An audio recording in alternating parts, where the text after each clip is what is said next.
अगर मुझे मौका मिल जाता तो बचे हुए शव का भी मैं अकेले में अंतिम संस्कार कर देता। यह बयान लखनऊ में पिता की हत्या के आरोपी अक्षत प्रताप सिंह का है। बाप बेटे के नाम पर नत्थी इस कहानी के इर्द गिर्द बेशुमार अंधेरा झांक रहा है।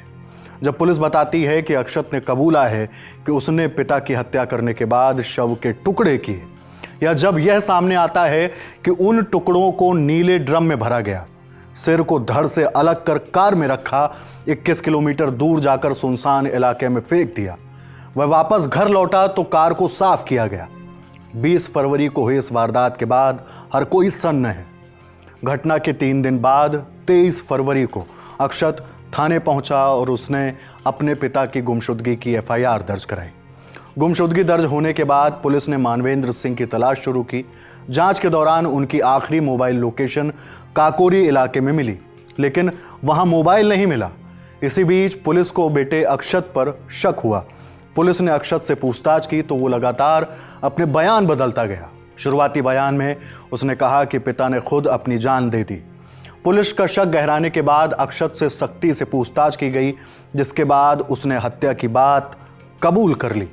आज तक रिपोर्टर अंकित मिश्रा की रिपोर्ट के मुताबिक अक्षत ने बताया कि 20 फरवरी की सुबह तकरीबन 4:30 बजे पिता से उसका विवाद हुआ। विवाद इतना बढ़ गया कि उसने गुस्से में पिता की लाइसेंसी बंदूक उठा ली और उनके सिर में गोली मार दी। इससे मौके पर ही उनकी मौत हो गई। परिवार वालों के मुताबिक अक्षत का कहना है कि उससे गोली धोखे से दग गई।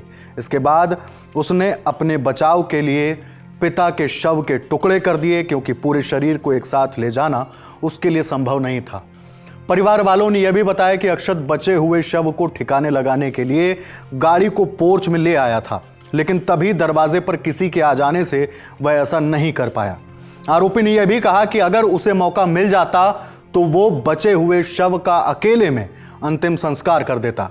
वहीं घटना पर अक्षत के रिश्तेदार एसके सिंह भदौरिया का कहना है कि ये एक प्री प्लान मर्डर है। ये प्री प्लान मर्डर किया है उसने, बेटे ने।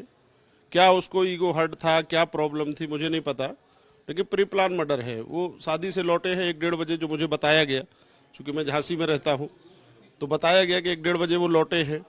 इसके बाद उसने जो है हत्या कर दी है। किस टाइम की, 2 बजे की, 2:30 बजे की, 3 बजे की, उसने जो है राइफल से गोली मार दी है उनको।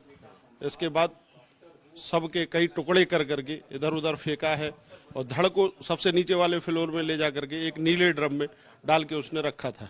बहन जो लड़के की है वो बहुत सदमे में है, वो भी उस वक्त यहीं पर थी, इसी कमरे में थी और बेटी के सामने ही ये सारी वारदात हुई है। बेटी के सामने सारी वारदात हुई है। और बेटी का ये कहना है कि हमको डरा दिया गया था, भाई द्वारा कह दिया गया था कि तुम किसी से कहना नहीं, तुमको भी गोली मार देंगे। मीडिया रिपोर्ट्स के मुताबिक अक्षत ने पुलिस को यह भी बताया कि उसके पिता चाहते थे कि वो नीट क्वालिफाई करके एमबीबीएस करे, लेकिन उसको एमबीबीएस करने का मन नहीं था। वो पिता से कहता था कि पैथोलॉजी लैब की जगह लॉन या रेस्टोरेंट खोल दिया जाए। इसी बात को लेकर 20 फरवरी को अक्षत और उसके पिता की बहस हुई। बता दें कि मृतक मानवेंद्र सिंह जालौन के रहने वाले थे। उनके पिता सुरेंद्र पाल सिंह उत्तर प्रदेश पुलिस से रिटायर्ड हैं। सालों पहले वो लखनऊ शिफ्ट हो गए। करीब 9 साल पहले उनकी पत्नी का निधन हो गया था। तब से मानवेंद्र सिंह अपने बेटे अक्षत और बेटी कृति के साथ लखनऊ के घर में रहते थे। आरोपी अक्षत बीकॉम का स्टूडेंट है, कृति 11वीं की पढ़ाई कर रही हैं। आरोप है कि जब अक्षत ने अपने पिता की हत्या की तब कृति भी वहीं मौजूद थी, लेकिन घटना के बाद अक्षत ने कृति को धमकी दी कि उसने किसी को बताया तो वो उसे जान से मार देगा। इसके बाद अक्षत ने कृति को घर में ही कैद रखा। फिलहाल पुलिस इस मामले की हर एंगल से जांच कर रही है। अक्षत से पूछताछ जारी है। इस खबर में इतना ही।